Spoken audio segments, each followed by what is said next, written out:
president is a disgraceful human being. People worry about what questions were asked. Why bother? Every time he moves his lips, he's lying. And particularly about the border. Accusing Trump of having children starve on the border, lying to say that there's no surge when we're at this is a 20-year high.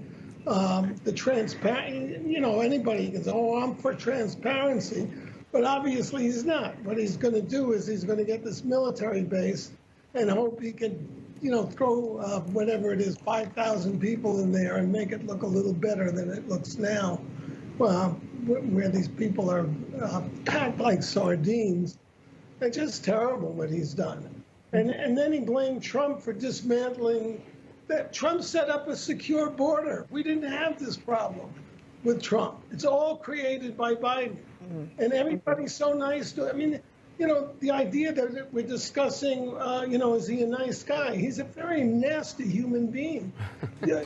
We had the opportunity to bully a steel worker. That's what he did. When he can accuse Trump of murdering people, he doesn't.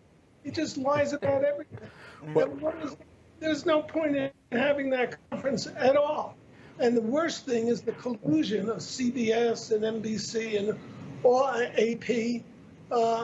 They're all covering for him. We're in a semi-dictatorship.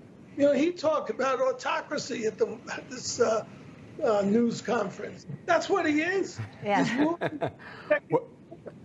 Well, David, you mentioned.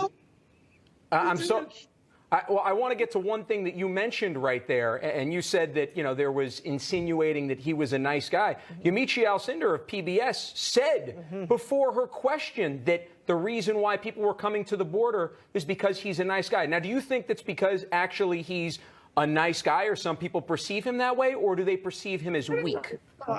He accused Trump of killing every coronavirus patient during the campaign.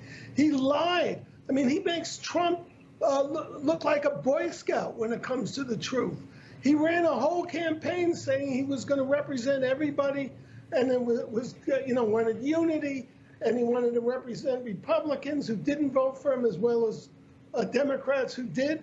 And then he comes in and he issues 35 executive orders.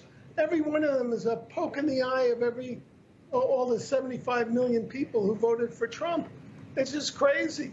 And he gets away with it because, people are polite, or maybe they're embarrassed.